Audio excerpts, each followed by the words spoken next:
Hey everyone, welcome to the Way Wednesdays virtual Midrash. I'm your host, Dr. Douglas Hamp. Please keep Bob Rico in prayer. He's doing better. So I did send out a little notice yesterday, and he has COVID, so he's not feeling well, obviously, but not as bad as we thought. So that's good news, right? So just keep praying for him. I do appreciate that. And I want to let you know that you should get the app. It's really cool. The app has an audio Bible that will read the Torah portion to you. So you can be uber lazy and let it read it to you, right? That'll be cool. And it'll just go through the portion. And it's got some extra stuff in there as well. But it's a great way to get the Torah portion in each and every week. There's also books free for downloading there. If you want to give to the Way congregation, you can do that through the giving tab right there. We also have the calendar for the Way, so you can stay up to date with what's going on. We've got the Torah portions, so you're like knowing where we are, right? All of that is in the app and more. So I hope you will avail yourself and get the app. It's really cool. It's called The Way Congregation. Just go to Apple or Google stores and you can get it there. Okay, let's get into it. We've got some amazing laws that we're going to look at. Oh, boring laws, right? Yeah, I know they're kind of boring, but they're kind of not because they're really cool and they're God's instructions. And if we'll take a little time to understand them, we're going to get some nuggets out of this, some gold nuggets out of this stuff. All right. So without further ado, I propose that we jump in. If you guys are good with that, then let's do it. Now, these are the judgments which you shall set before them. If you buy a Hebrew servant, he shall serve 6 years, and in the seventh he shall go out free and pay nothing. If he comes in by himself, he shall go out by himself. If he comes in married, then his wife shall go out with him. If his master has given him a wife, and she has borne him sons or daughters, the wife and her children shall be her master's, and he shall go out by himself. But if the servant plainly says, I love my master, my wife and my children, I will not go out free. Then his master shall bring him to the judges. He shall also bring him to the door or to the doorpost, and the master shall pierce his ear with an awl, and he shall serve him forever. All right, let's stop right there because there's a lot of stuff in here. Now, this is where people say, oh, that Bible stuff, it's so old-fashioned. We don't do stuff like that anymore. Well, first of all, we have things called prisons. And if that isn't slavery, I don't know what is. Okay. Why do people go to prison? Well, they break the law. Why did somebody become a Hebrew slave? Because they somehow broke the law or they were out of money. Okay. So I don't think we're doing it too much better nowadays. I mean, there are millions of people who are serving time in our penitentiaries, in our prisons. It's got some issues. All right. So let's think this through. Let's say that somebody stole something and now he's got to pay back 7 times the value of what he stole. Let's say he doesn't have the money. What happens to him then? You don't put him in prison in the ancient world of Israel because there were no prisons. So what do? Well, he now gets sold into slavery to pay off that debt. He has to serve 6 years serving the master, probably from the guy that he stole from. Now, what is this young man or whoever this happened to? What is he getting? Well, he's getting food and clothing, right? He's actually learning the value of work. He may be learning a trade as well. We don't know. Maybe he was working in the fields, but he was doing an honest day's work. And that's actually a pretty good thing, right? And so by the time he finishes this 6 years, I'll tell you, 6 years sure beats sitting in jail for 6 years doing what? Doing nothing, right? Wasting your life, right? At least this way, this slave or this prisoner, if you will, is doing something productive. It's doing something productive for society. It's not costing anything extra, right? There's not costing $100,000 per inmate per year, right? This is saving a lot of money and it's good for everybody.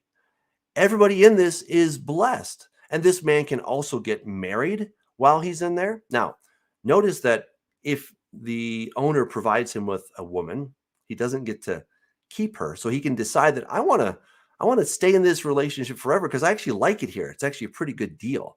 This is really awesome. Okay. So we have to think differently and look at our situation and say, is it really that much better? I mean, is it really? I live in the greater Denver area, and we have a lot of homeless. Now, there are many reasons for homelessness, so I'm not going to try to simplify it right now. I'm just saying that it's an issue, okay? With this system, what the Bible has, you're not going to have this homelessness, because if somebody was too poor to take care of themselves, what could they do? They could sell themselves into slavery. They could even sell a child. You might say, oh, that's the worst thing ever. Well, I'm sorry. If you're out of money, what do you do? Right? So again, it wasn't like the really ugly, nasty African slavery that we had here in the United States. That was something that should not have happened. All right. So this is this is more like indentured servitude. This is saying, will you hire me for the next 6 years and I'll be your employee? Okay. And then when they go out, they get a big fat bonus, because God's like, look, this guy worked for you for 6 years. In the 7th year, you're going to send him out well. You're going to give him a big fat bonus because you're much better off than you were before, because this guy worked for you.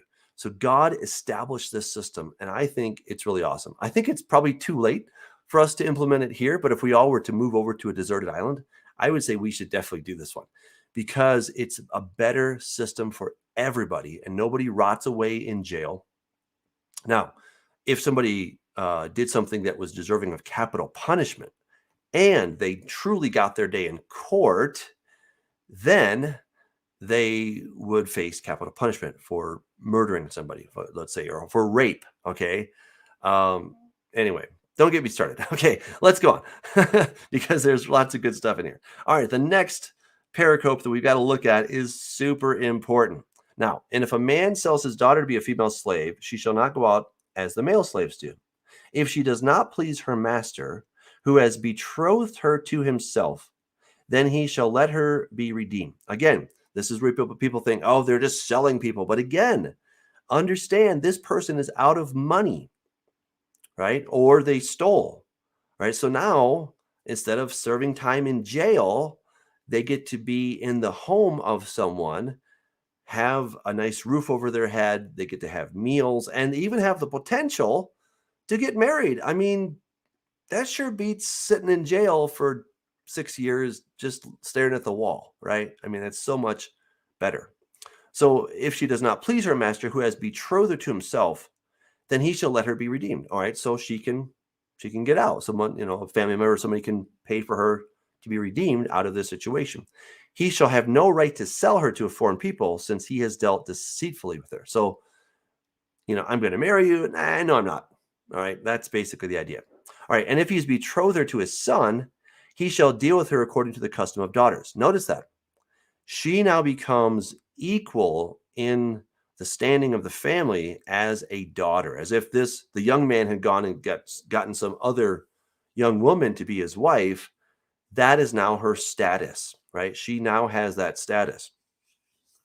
It says, if he takes another wife, he shall not diminish her food, her clothing, and her marriage rights. All right, so these are super important things. First of all, let's take a look at that, because this is important. Look in verse 11. And if he does not do these 3 for her, then she shall go out free without pay. Now, this is where the rabbis actually understood this, I think, in a very amazing way. They're like, well, wait a second. This has to do with divorce. Okay. So if somebody is not given food, clothing, and marriage rights, what does that word mean? Okay. So let's take a look at this. This is onata. Now, I've pulled it up here. Cohabitation, conjugal rights. All right. Well, that is Brown Driver Briggs, and they're giving us just the basic definition. All right. I want to drill down deeper, because this word has all kinds of exciting goodies in it. Okay. Actually, I know where to get that. Let's go right here.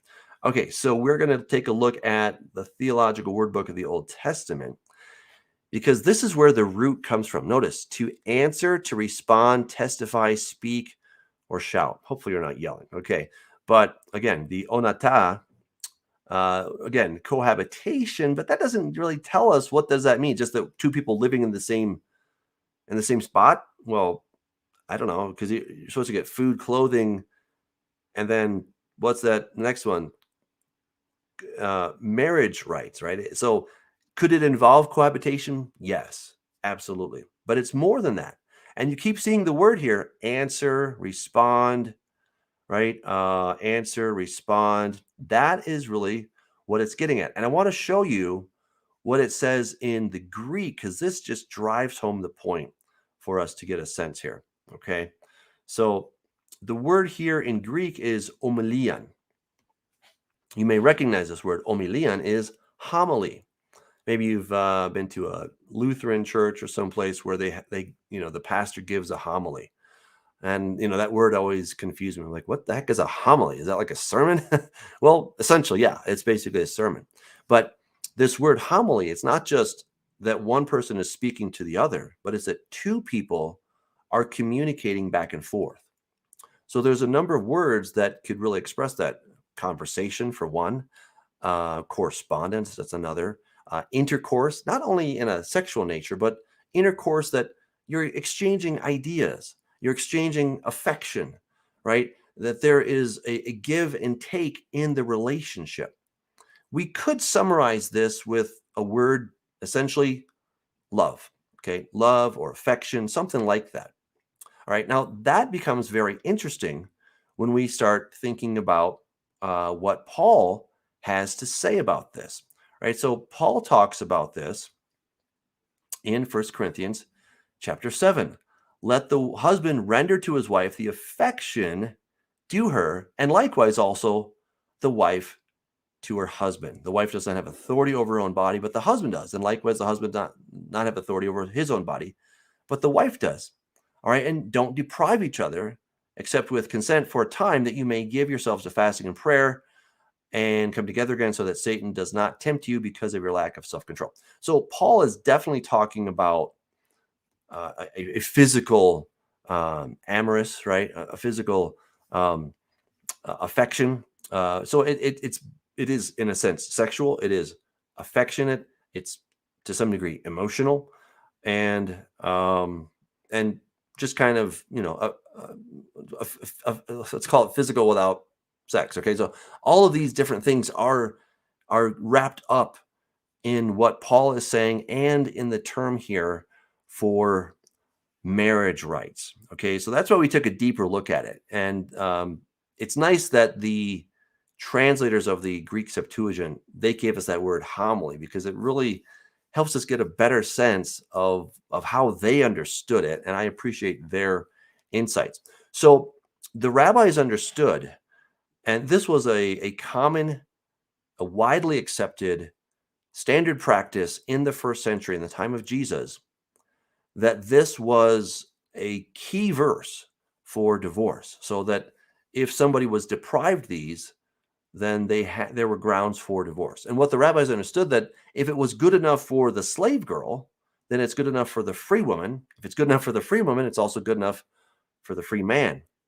Okay, so this was a long-held, widely accepted understanding in the first century of what could happen in divorce. Now, when we come to the New Testament, we read in the Gospel of Matthew, for example, Jesus is questioned. Let's take a look at Matthew chapter 19.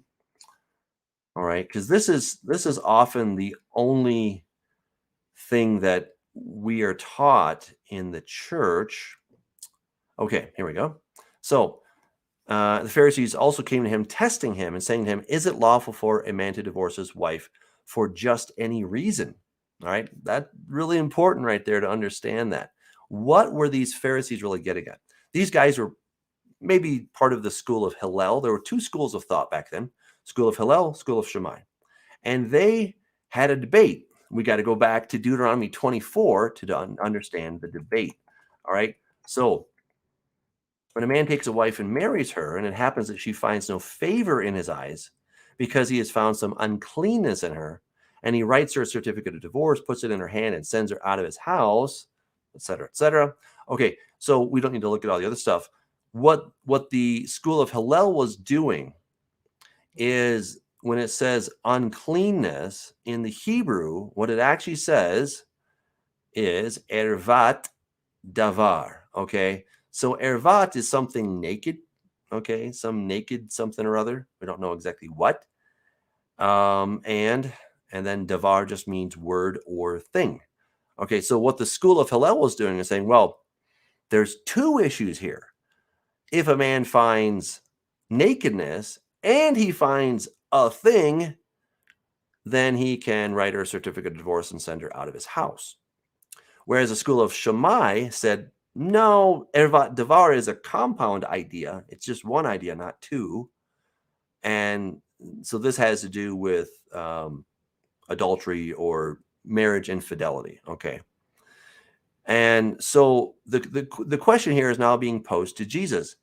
Can a man divorce his wife for just any reason? So the school of Hillel was saying, look, if your wife burns your dinner, you can divorce her. So that's the any reason divorce.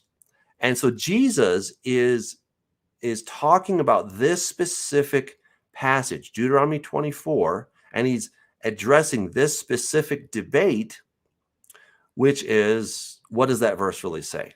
And he's saying, no, actually, it was a school of Shammai that had it correct. He says, and he answered and said to them, have you not read that he who made them at the beginning made them male and female? For this reason, a man shall leave his father and mother and be joined to his wife, and the two shall become one flesh. So then they are no longer two, but one flesh. Therefore, what God has joined together, let not man separate. Then they said to him, why then did Moses give her a certificate of divorce to put her away? And he said, Moses, because of the hardness of your heart, permitted you to divorce your wives. But from the beginning, it was not so. And then he goes on and he talks about the rest of this verse. And I say to you, whoever divorces his wife except for sexual immorality and marries another commits adultery, and whoever marries her who is divorced commits adultery. Okay, let's go back to Deuteronomy 24, because this is really important. So what is the man supposed to do if he finds something in her, he's not happy with it for some reason? What's he supposed to do? He's to write her a certificate of divorce, put it in her hand, and sends her out of his house. Let's go back to the book of Matthew, because we've got to understand this to really get a sense of what is going on. Okay, so this term here, let me pull up the Greek so you guys can see this. There we go. Okay, so here we go. Apolusi. Okay, so lucy means to loose, and apo means from. So you're loosing from. In other words, you're sending away. The word is not actually divorce, but it's whoever sends away his wife, all right, except for sexual immorality, and marries another commits adultery, and whoever marries her who is divorced commits adultery. Now, wait a second. In the Torah, it was permitted. Is Jesus overturning the Torah? No, he's not. What he's saying is, look, according to the Torah, first of all, there isn't just any reason. There are some reasons.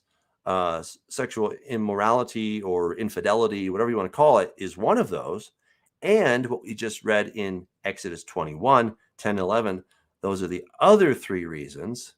But what Jesus is saying right here is that, look, if you send a wife away, but you do not give her a sefer kritut, you don't give her a certificate of divorce, then what you're doing is you're actually causing her to commit adultery, because she's still legally married to you.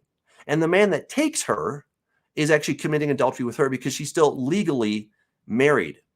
So it was absolutely essential that the man who was sending the wife away also give her a certificate of divorce. And we know that those were widespread, right? They had these all the time.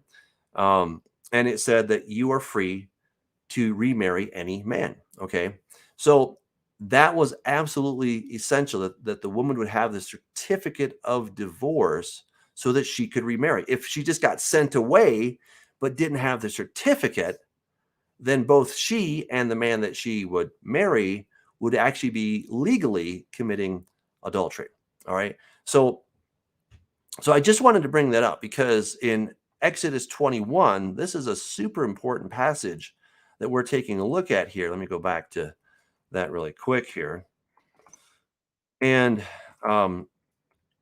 somehow within the church, we have failed to see this amazing passage that is talking about that she, and really anybody, because that's what the rabbis understood, that there have to be food, clothing, and marriage rights or love. That's kind of a simple word to put it in there. If he does not do these three for her, then she shall go out free without paying money. So again, that was a universally accepted teaching within the first century. Jesus never overturned that teaching. He actually he was complicit with it. Right? He's like, well, yeah, right. So obviously, Jesus did not talk about everything that was in the Torah, right? I mean, it'd be a lot bigger if he had talked about every single law. So where there were laws in question, those got talked about. Where they were just accepted, he didn't say anything because he accepted them because he wrote the thing, right? And if they already had a decent understanding of it, then it never came up for whatever reason. Okay, let's go to the next pericope. He who strikes a man so that he dies shall surely be put to death. However, if he did not lie in wait, but God delivered him into his hand, then I will appoint for you a place where he may flee. But if a man acts with premeditation against his neighbor to kill him by treachery, you shall take him from my altar that he may die. And he who strikes his father or his mother shall surely be put to death. He who kidnaps a man and sells him, or if he is found in his hand, shall surely be put to death. And he who curses his father or his mother shall surely be put to death. All right. These are great laws, guys. They're really, really good laws. So first of all, he's saying that if you strike a man, but you didn't mean to, this is called manslaughter, then there were these cities of refuge that the person could go to. All right. And again, sometimes people are charged with manslaughter. They're found guilty, and sometimes they still have to serve time in jail. They did not mean to do it. Were they negligent? Yes. It was an accident, whatever. Okay. And they still have to go to jail. In God's system, he's saying, look, you didn't mean to kill the guy. The axe head flew off the back of your axe and it struck him and he died. You didn't mean to do it. Well, what do? Do you go sit in jail for a while? No. You go to a city of refuge for a certain prescribed time. I think that's actually a pretty good system. Now, if you premeditate to kill the guy, well, that's just that. I'm sorry. You decided to take his life, and remember, you got your day in court. That's super important. You get your day in court, and you're found guilty. This was not mob rule. There was no such thing as mob rule. They had to have their time in court. They had to go out and carefully examine it. They had to get witnesses. Right now, that is not stated here, but we see it in other places in the Torah that they had to have due process. It's just critically important that they would have due process. Okay, so understand that that is all part of this. Now, he who strikes his father or his mother shall surely be put to death. Now, it doesn't mean, that maybe you slap your dad on the back. Hey, dad, it's not that kind of thing. But there's an intent to injure your father or your mother. That is that is punishable by death. You hear the word make, right? So maka, that's a strike that you would use to kill somebody. It's that kind of strike. We don't know if they died or maybe they did or they didn't.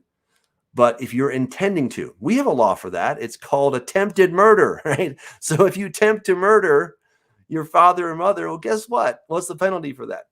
Death. I think that's a pretty fair, right? Attempted murder, guess what? You get death because you tried to kill the person. We're glad you failed, but you were trying.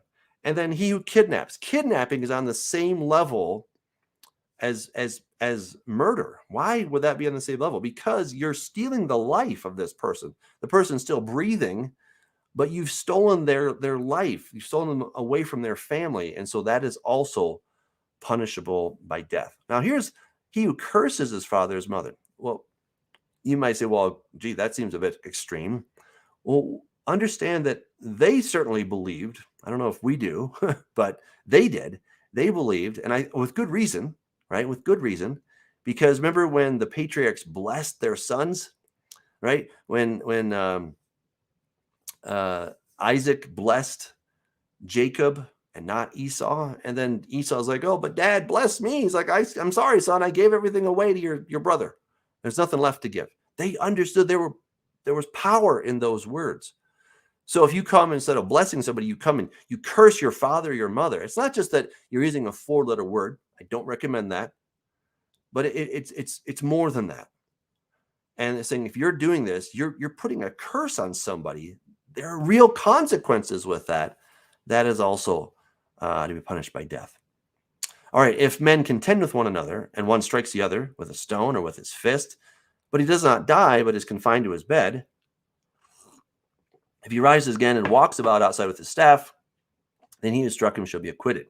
He shall only pay for the loss of his time, and shall provide for him to be thoroughly healed. Okay, well, that's great, right? So again, you get in a scuffle. The guy is injured. Thankfully, he doesn't die. You are now on the line for his medical bills and his loss of work. Sometimes when we put these into modern terms, it like makes so much more sense, right? Like, oh, okay. All right. And if a man beats his male or female servant with a rod so that he dies under his hand, he shall surely be punished. All right. Notice that. Notwithstanding, if he remains alive a day or two, he shall not be punished, for he is his property. If men fight and hurt a woman with child, so that she gives birth prematurely, that yet no harm follows, he shall be punished accordingly as the woman's husband imposes on him, and he shall pay as the judges determine. Okay. So, thankfully, the baby made it. And now the husband says, okay, you owe me because you did this. Right. So be very careful. But if any harm follows, then you shall give life for life, eye for eye, tooth for tooth, hand for hand, foot for foot, burn for burn, wound for wound, stripe for stripe. All right. So this is where people are like, oh, that Old Testament, it's so outdated, right? If you take out my eye, I'm going to take out your eye. That was never the case. All right. We just got to keep reading. Sometimes we stop reading and we don't see the full context. Let's keep going. If a man strikes the eye of his male or female servant and destroys it, he shall let him go free for the sake of the eye. And if he knocks out the tooth of his male or female servant, he shall let him go free for the sake of his tooth. If an ox scores a man, I promise we're coming back to that point. If an ox scores a man or woman to death, then the ox shall surely be stoned, and its flesh shall not be eaten, but the owner of the ox should be acquitted. But if the ox tended to thrust with its horn in times past, and it has been made known to his owner, and he has not kept it confined so that it has killed a man or a woman, the ox shall be stoned, and its owner also shall be put to death. Oh, there we go. Okay, wait a second. We're not done yet. If there is imposed on him a sum of money, then he shall pay to redeem his life, whatever is imposed on him. You see that? Did you see that? That's so critically important. So this is the eye for the eye, tooth for tooth principle that we see, right? So damage, and then there is a payment for that damage. And you say, well, life for life. Well, yeah, that's what is owed, right? This man, somebody died because his animal was out there doing crazy stuff, and he was negligent in the care of that animal, right? So he's obviously at fault, but he's not going to be killed. It says, if there is imposed on him a sum of money, then he shall pay to redeem his life, right? So he gets to pay the fine instead of paying with his life. That's critically important. There was always, except in if you murder somebody, but where there was negligence, manslaughter, there was always the opportunity, the expectation, in fact, that you would pay to redeem your life. It was never that you were going to die, but that what you owed was your life, but you could pay it off instead. Okay. So that's really super important when we're taking a look at this. All right. Whether it is gored a son or gored a daughter, according to this judgment, it shall be done to him. If the ox gores a male or female servant, he shall give to their master 30 shekels of silver, and the ox shall be stoned. Right. Remember, that's what Jesus was sold for, was 30 shekels of silver. And if a man opens a pit, or if a man digs a pit and does not cover it, and an ox or a donkey falls in it, the owner of the pit shall make it good. He shall give money to their owner, but the dead animal shall be his. If one man's ox hurts another's so that it dies, then they shall sell the live ox and divide the money from it, and the dead ox they shall also divide. Or if it was known that the ox tended to thrust in time past, and its owner has not kept it confined, he shall surely pay ox for ox, and the dead animal shall be his own. Again, this is restitution. This is all about loving your neighbor. This is not just dry, boring law stuff, but this is about, how do I love my neighbor? What does it look like? If my neighbor kidnaps somebody, what am I to do about that? Because he intended harm. Well, then he's to be killed because he intended to steal the life from this person that he kidnapped, right? It's beautiful what we see here in the text. All right, if a man steals an ox or a sheep and slaughters it or sells it, he shall restore 5 oxen for an ox and 4 sheep for a sheep. If the thief is found breaking in and he is struck so that he dies, there shall be no guilt for his bloodshed. Now, that's really interesting, right? That's supposedly how it's supposed to be here in the United States, but it's kind of changed, right? So if somebody breaks into my house and I defend my house either with a gun or something, and I kill the person, quite often nowadays, it seems like the homeowner is somehow responsible for this person that was breaking in. I don't quite understand why it should be like that. I think the Bible has a much better system. You break into my house at night and I strike you and you die, I'm not guilty. Okay, but notice here, there are conditions. If the sun has risen on him, there shall be guilt for his bloodshed. Now that's interesting, right? So if there's daylight and you could see that the guy is robbing you and then you kill him, there's some issues there, right? It's not like at night where you don't know, who is this person? Is my life in danger, right? There's a heightened sense of fear and real danger at night. But during the day, I'm like, oh, it's just this guy. He's trying to steal my stuff. I'm not happy about that, but it doesn't deserve to die, right? So again, these are all the laws that help govern, how do I love my neighbor? And sometimes when my neighbor is bad to me, how do I resolve this in an equitable way? Well, God is laying these things out. This is what you do in this situation. Now, most of us don't have oxen. We don't have sheep, right? So we have to then apply it to our modern world and try to find the principle so that we can then take that and apply it to our situation today. Okay, if the theft is certainly found alive in his hand, whether it's an ox or donkey or sheep, he shall restore double. If a man causes a field or vineyard to be grazed and lets loose his animal, and it feeds in another man's field, he shall make restitution from the best of his own field and the best of his own vineyard. If fire breaks out and catches in thorns so that stacked grain, standing grain, or the field is consumed, he who kindled the fire shall surely make restitution. Again, in our day of all these fires, how do you take care of this? Here in Colorado, we just had a massive fire, the Marshall Fire. Over 1,000 homes and businesses were burned. My estimate is probably at least $1 billion, which, money is money, but just the people lost their homes. A few people died, and it was just an incredibly tragic thing. There should be restitution, right? I don't know how you make restitution for something that big, but that is what God has in his Torah. If a man delivers to his neighbor money or articles to keep, and it is stolen out of the man's house, if the thief is found, he shall pay double.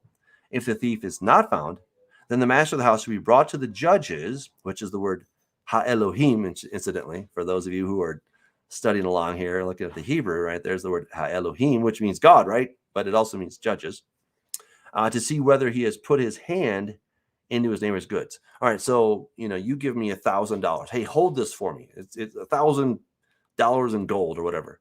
And please hold it for a week. I'll be back. Okay, you come back, and I'm like, your money's gone.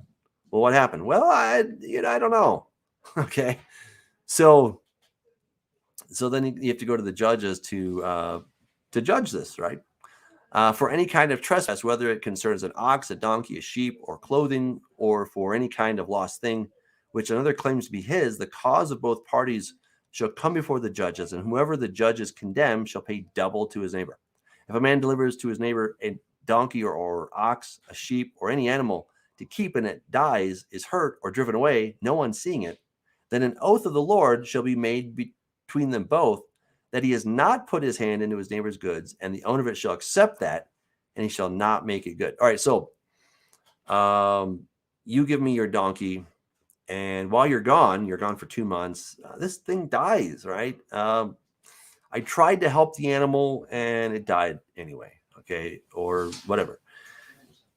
How do you resolve this? Well, you take in solemn oath before the Lord to say, I swear I did not do any harm to your animal. All right. And if that's the case, then it's going to be good. Then that is acceptable. That's enough. Nothing more needs to be done in that case. But if in fact it is stolen from him, he shall make restitution to the owner of it. If it is torn to pieces by a beast, then he shall bring it as evidence, and he shall not make good what was torn. And if a man borrows anything from his neighbor and it becomes injured or dies, the owner of it not being with it, he shall surely make it good. So again, we don't have donkeys too many times these days, but maybe you lend me your car. Okay, I'm driving your car and I get in an accident. What's supposed to happen? I'm supposed to make it good, right? Maybe I don't get it totaled. Maybe, I get a flat tire. I'm supposed to take care of the car. I'm supposed to make sure that I give it back to you in the same condition that you lent it to me in. Absolutely critical. And, it seems like just common sense, doesn't it? Right. But it's a good thing that God wrote it out, because we tend to forget and or make excuses or justify or rationalize why, whatever. But this is how we love our neighbors, that we take care and we take responsibility. That's all this is about, is taking responsibility for your actions. That's ultimately what it is. But again, we often don't want to do that. If its owner was with it, he shall not make it good. If it was hired, it came for hire. All right. So I'm driving your car, you're with me, and we get in an accident. Then I'm not on the hook. Okay, apparently. But again, I know it's more complicated in our day with all cars and everything. Okay. If a man entices a virgin who is not betrothed and lies with her, he shall surely pay the bride price for her to be his wife. If her father utterly refuses to give her to him, he shall pay money according to the bride price of virgins. Now, this is super important, because sometimes we hear, well, if a man, rapes a woman, then she has to marry the rapist. No, that's not true. First of all, this here is not about rape. Okay. This is about seduction. Okay. To young people, whatever, they're, doing things they shouldn't be doing, and bada boom, bada bing. And now, he's laying with this girl.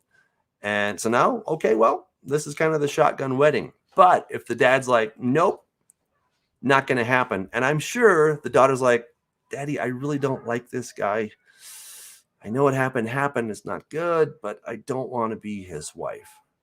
Then the father like, not going to happen. So he would have to pay the money according to the bride price of virgins, right? So understand that in the ancient world, that this was highly valued, right? That she had not been with somebody else. And if she had been with somebody else, if she's divorced, well, she can still get married, but how should I put it? There's less value in that. Okay. There's no nice way to say it. Okay. But understand also the whole thing about the bride price. He's not buying this girl. This was actually money that was to be set aside in case something went wrong in the marriage, right? So this this dowry that would be given. It's not that the dad is selling the girl. Here you go. Here's my girl. Give me my money. It wasn't like that. What was supposed to happen? It may not have always happened, but what was supposed to happen is that the father would receive that money from the hand of the young man, and this was to be held in reserve. And if for some reason, as the things we talked about earlier, those divorce issues, if those happened, and then she left, she was sent away from her husband's house and went back to her father's house. Well, now she has some money, right? So she's not just going out broke. She has money that she can start a new life with. Super important. I love how God thought of everything. You shall not permit a sorceress to live. Whoever lies with an animal shall surely be put to death. I don't think that needs commentary. I think that's really smart. Okay. He who sacrifices to any god except to the Lord only, he shall be utterly destroyed, because that will destroy your entire civilization. You shall neither mistreat a stranger nor oppress him, for you were strangers in the land of Egypt. You shall not afflict any widow or fatherless child. If you afflict them in any way, God says, he's not happy. They shall cry to me. Will surely hear their cry. So watch out, guys. Don't afflict the widows and the orphans. We need to take care of them. This is what James says. He says this is real, true religion, taking care of the widows and the orphans. Right. So nothing has changed. Right. That is still true today. So take care of the widows and the orphans. Period. Okay. So, and he says, my wrath will become hot and I will kill you with the sword. Your wives shall be widows and your children fatherless, right? So if you're not going to take care of them, it's going to happen to you. So be generous, okay? If you lend money to any of my people who are poor among you, you shall not be like a moneylender to him. First of all, it tells you that there were moneylenders and they were okay. But the next thing it tells you is that if this is a poor person and he's one of yours, you're not to be like a moneylender, right? You shall not charge him interest. If you ever take your neighbor's garment as a pledge, you shall return it to him before the sun goes down, for that is his only covering. It is his garment for his skin. What will he sleep in? And it will be that when he cries to me, I will hear, for I am gracious. You shall not revile God, nor curse a ruler of your people. That's interesting. To all the people who are on Facebook right now and are cursing the current administration, I would encourage you to stop. I'm not saying you have to agree with them, not at all. Maybe you like the last guy, you don't like this guy. Maybe you like this guy, you don't like the last guy. Whatever, but just don't curse them. Okay, you can express disaffection for them, dislike of them. That's okay, but be careful not to curse. Right? It's really important that we not do that. You shall not delay to offer the first of your ripe produce and your juices. The firstborn of your sons you shall give to me. Likewise you shall do with your oxen and your sheep. It shall be with its mother 7 days. On the 8th day you shall give it to me. And you shall be holy men to me. You shall not eat meat torn by beasts in the field. You shall throw it to the dogs. So that would be a big no on roadkill. Okay.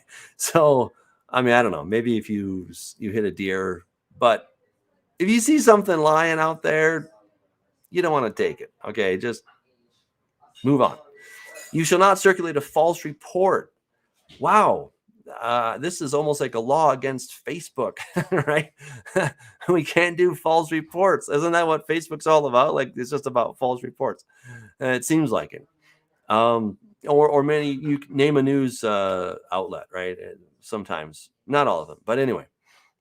But again, rather than pointing the finger over there, God is wanting you to take responsibility for your life. All right. So maybe there are a zillion people on Facebook who are circulating false reports. Okay. What are you going to do about it? Nothing. But when you go on Facebook or your favorite social media, what is your responsibility to not circulate a false report, to tell the truth? And this is where I encourage people, because people send me memes all the time. Did you know about so-and-so president, blah, blah, blah, that he did blah, blah, blah. And there's a meme that they're passing on and it's absolute truth because it's in a meme, right? Be careful. You may not have been the one to create the false report, but when you forward that, when you like it, and you really don't know the facts, you are guilty of this law right here. Okay? This is a big deal.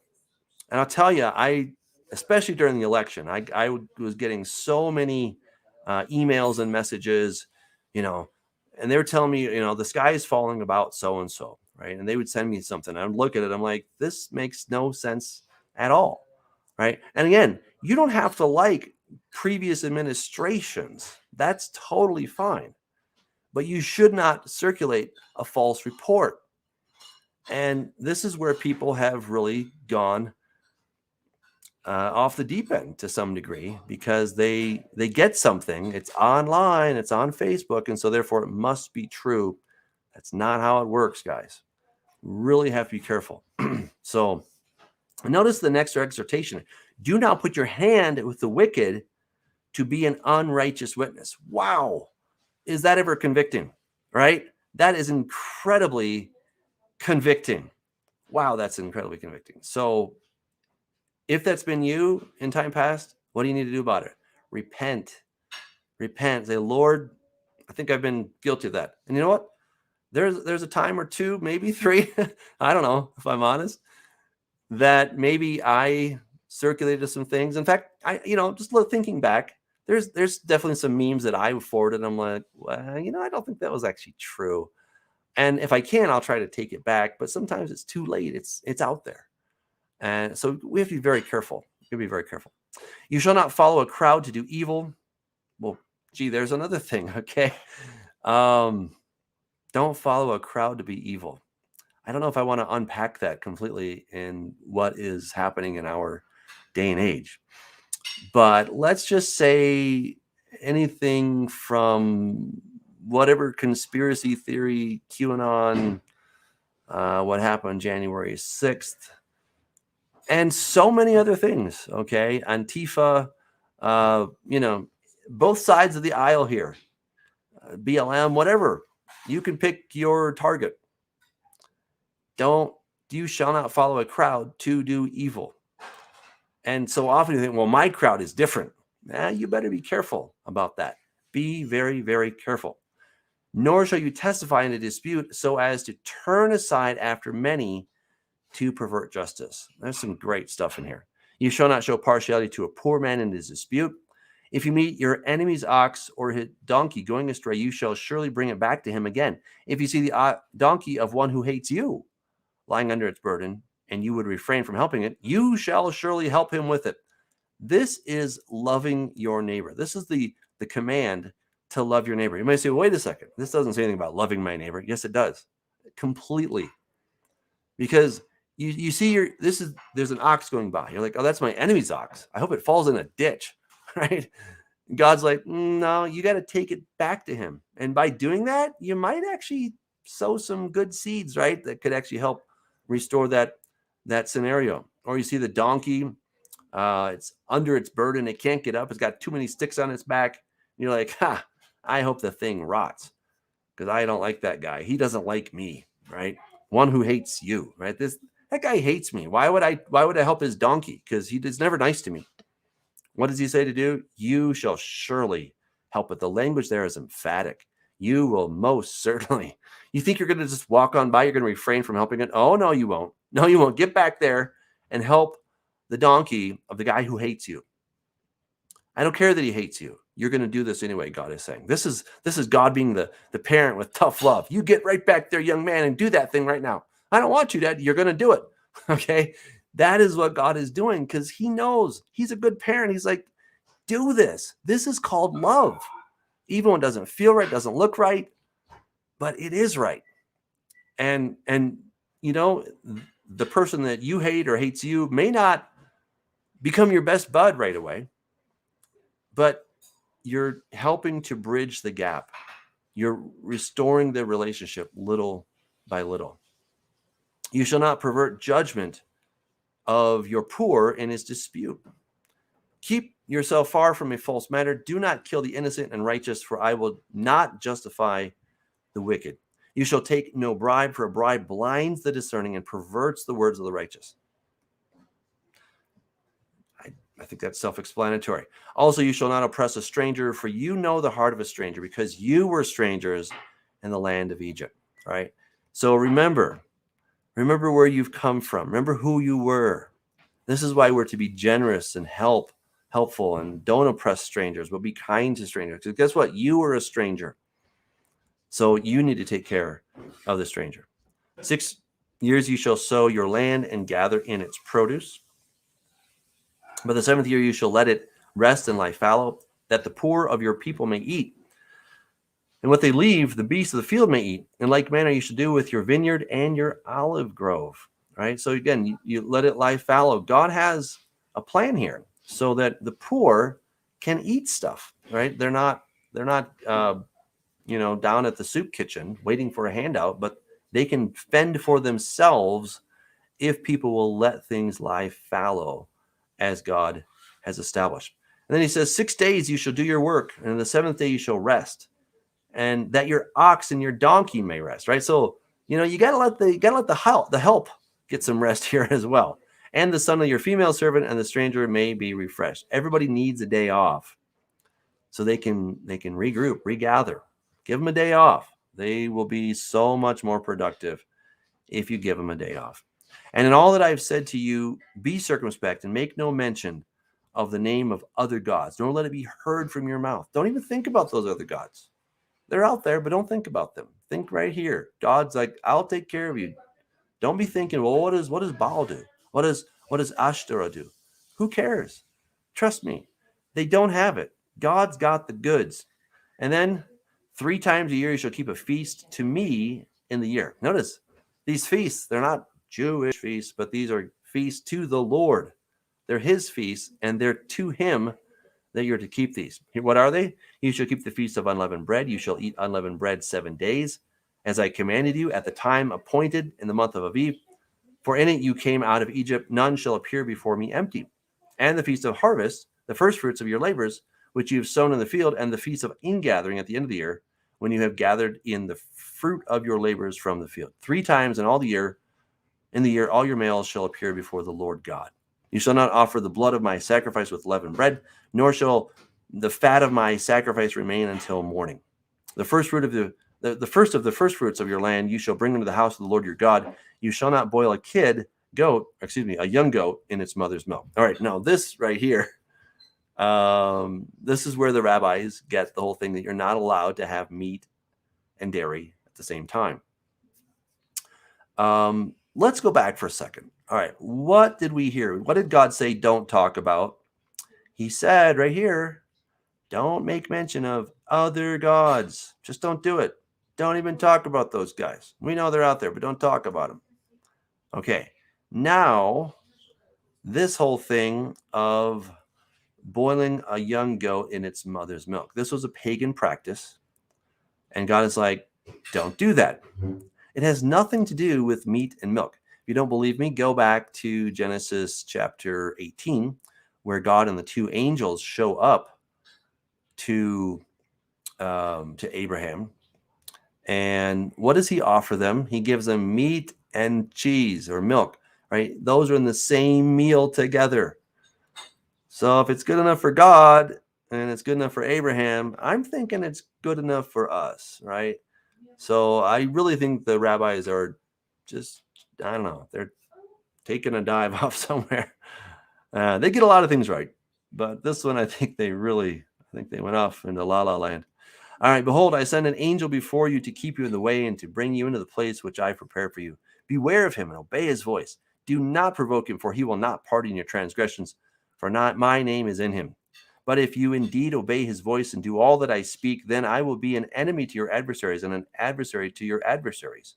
For my angel will go before you and bring you into the Amorites and the Hittites and the Perizzites and the Canaanites, the Hivites and the Jebusites, and I will cut them off. You shall not bow down to their gods. All right. So notice we had gods before, we have gods here, and in the middle we had don't boil a kid in its mother's milk. Right. I call that a theological sandwich. Okay. So we have the concept above, we got the concept below, and in the middle we have the thing that is being highlighted. Right. So that really helps us understand that this was a pagan thing that God was saying, don't boil a kid in its mother's milk. Because he's got talking about gods in the above and gods below in this passage.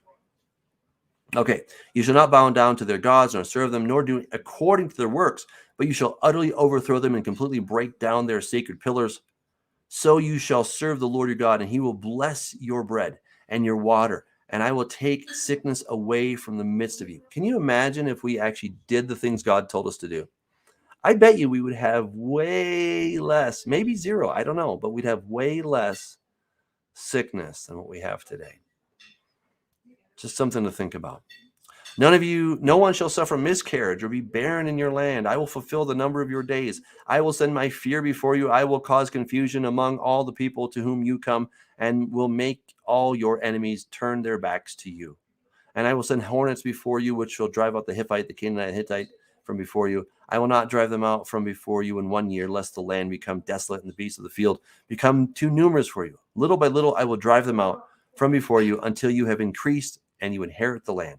And I will set your bounds from the Red Sea and the Sea of Philistia and from the desert to the river, for I will deliver the inhabitants of the land into your hand, and you shall drive them out before you. You shall make no covenant with them, nor with their gods. They shall not dwell in your land, lest they make you sin against me. And that is exactly what happened, because they did not completely get rid of those gods. And then Solomon, sadly, he brought in the worship of all these false gods, thanks to his wives, although it's still his fault, right? And that turned his heart away from serving Jehovah to then serving these other gods. And then that would eventually be the demise of the United Kingdom. That was the demise of the Northern Kingdom, because they were going after false gods. And that was eventually the demise of the Southern Kingdom, Judah, because they were going after false gods. Wow. Better do what God says to do. Whew. Okay, so Exodus 24. Really quickly. So this right here is super important, because this is the marriage contract that God was establishing between himself and Israel. Now he said to Moses, come up to the Lord, you and Aaron, Nadab and Abihu, and the 70 elders of Israel, and worship from afar. And Moses alone shall come near the Lord, but they shall not come up near, nor shall the people go up with him. So Moses came and told the people all the words of the Lord and all the judgments. And all the people answered with one voice and said, all the words which the Lord has said, we will do. Basically, what they're talking about, that was essentially the ketubah, right? This was a marriage contract that was going on, and it's going to be ratified with blood. And Moses wrote all the words of the Lord, and he rose early in the morning and built an altar at the foot of the mountain and 12 pillars according to the 12 tribes of Israel. Then he sent young men of the children of Israel who offered burnt offerings and sacrificed peace offerings of oxen to the Lord. And Moses took half the blood and put it in basins, and half the blood he sprinkled on the altar. Then he took the book of the covenant and read in the hearing of the people.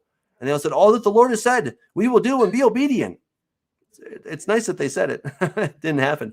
And Moses took the blood, sprinkled it on the people, and said, this is the blood of the covenant, which the Lord has made with you according to all these words. All right, so this right here is the covenant. It's ratified by blood. This was essentially the marriage certificate, or at least the betrothal certificate, if you will, between God and Israel. We know that the marriage didn't end well, right? It was very fractured and ended partly in divorce with God, right? God divorced the northern kingdom of Israel. He said, you're no longer my people. I'm not your God. You're not my wife. I'm not your husband, right? Check that out in Hosea chapters 1 and 2. It's very, very significant in there. And so this first marriage contract, we call this the Old Covenant. The Old Covenant. The Old Covenant was a marriage contract. Did it contain the Torah? Yes, it did. Let's think about the New Covenant. Let's take a look at this. In fact, this is very important. I tell you, if you don't get this, you're not going to get the New Covenant. Okay, so this is it. Jeremiah 31:31. Behold, the days are coming, says the Lord, when I'll make a new covenant with the house of Israel and with the house of Judah. Check this out. Not according to the covenant that I made with their fathers in the day that I took them by the hand to lead them out of the land of Egypt, my covenant which they broke, though I was a husband to them, says the Lord. So what was that? What was that covenant that they made back there? It was a marriage contract, because God was a husband. They broke it, though I was a husband. But this is the covenant that I'll make with them, with the house of Israel after those days, says the Lord. I will put my Torah, right? Torah, my law, my Torah in their minds and write it on their hearts, and I will be their God, and they shall be my people. So there's Torah in both the old covenant, the old marriage, and the new marriage, the new covenant. Torah is in both of those. So the covenant itself is not, the covenant itself is not Torah. It contains Torah, but it's not, that is not the covenant. It's a contract. It's an agreement. I'm going to bless you. Be my people. Okay. All that the Lord has said we'll do, and we'll be obedient. Okay, great. So now we're married. We're betrothed. Excellent. Be faithful. And they weren't. And so then God's like, I've been pretty long suffering here. I've been waiting 7 centuries for you to stop your adultery, and you won't. So it's over. And they divorced. And he gave her a certificate of divorce and sent her out of his house. Check that out in Jeremiah chapter 3. Just like we looked at in this very passage, right? It's all in there. So the new contract, how if God divorces you, because remember in Deuteronomy 24, what does it say? Deuteronomy 24. So when she has departed from his house and goes and becomes another man's wife, if the latter husband detests her and writes her a certificate of divorce, puts it in her hand and sends her out of his house, or if the latter husband dies who took her as his wife, then the former husband who divorced her must not take her back to be his wife after she has been defiled, for that's an abomination before the Lord, and you shall not bring sin on the land which the Lord your God is giving as inheritance. So, I'm sorry, God's like, I'm going to betroth you again to myself. Can't do it, Lord, at least not if we're going to keep your commandments, right? You said you can't do that, right? So, notice here in Hosea, bring charges against your mother, bring charges, for she's not my wife, nor am I her husband. Ooh, ouch. Okay. So he says, their mother has played the harlot. She says, I'll go after my lovers who give me my bread and my water, my wool, my linen, my oil, my drink. And she's going to chase them. And notice what she says. She will chase her lovers, but not overtake them. Yes, she will seek them, but not find them. Then she will say, I will go and return to my first husband, for then it was better for me. It was better for me than now. Right? But according to the Torah, can't do it. Can't do it. But what does God even say? He says, I will betroth you to me forever. Yes, I will betroth you to me in righteousness and justice and loving kindness and mercy. How in the world is he going to do that? Because he had her, he found some ervat davar in her, and he sent her away with a certificate of divorce, said, get out. She left, became another man's wife. That didn't work out. So she's thinking, I'm going to go back to husband number one. The Torah says, can't do that. But God says, I'm going to do it. So how does he resolve this? There's an amazing answer. It's just phenomenal. It is in Romans chapter 7. Or do you not know, brethren, for I speak to those who know the law, that the law has dominion over a man as long as he lives. For the woman who has a husband is bound by the law to her husband as long as he lives, right? We read this in Deuteronomy 24, of course, right? So then, if while her husband lives, she marries another man, she'll be called an adulteress, right? So if there hasn't not been a certificate of divorce, then she marries another, she's actually an adulteress. But if her husband dies, she's free from that law, for the law of the husband, so that she is no adulteress, though she's married another man. Therefore, my brethren, you also have become dead to the law. Which law? The Torah? No. The law of the husband. That was the thing keeping you from remarrying. You're free from that law, free from the law of the husband. You become dead to the law through the body of Christ, that you may be married to another, to him who was raised from the dead. Wait a second. I thought Christ, same guy, right? Well, yeah, but remember, Jesus died on the cross. That legal version of Jesus died, dead. Then Jesus rises from the dead. Now there's a new legal version of Jesus, and he's now a new husband. And so he can now go back and marry the wife that he had divorced without breaking his own law, because he died according to the law. And so now he can marry her. Oh, isn't that just beautiful? I mean, that's really cool. I think it's pretty awesome. Okay, let me take some questions, guys. Questions, comments. I just want to double check in case you guys have some. This is from Jay Jones. What are the rights of the first wife who discovers that her husband has committed adultery with another woman? Well, I think they're the same, actually. I think that's how the rabbis would understand it. They certainly understood that with Exodus 21, 10 and 11, right? So they understood that, yeah, this is speaking specifically about a slave girl, but if it's good enough for the slave girl, it's good enough for the free woman. If it's good enough for the free woman, it's good enough for the free man. Okay, so they extrapolate that, and that was the accepted understanding in the first century. Jesus never challenged it or overturned it, and so that actually stands. One thing to consider, this is a little bit of it's not a gray area, but it's just a little more complex, is that, so again, just with your question, what are the rights of the first wife who discovers that her husband has committed adultery with another woman?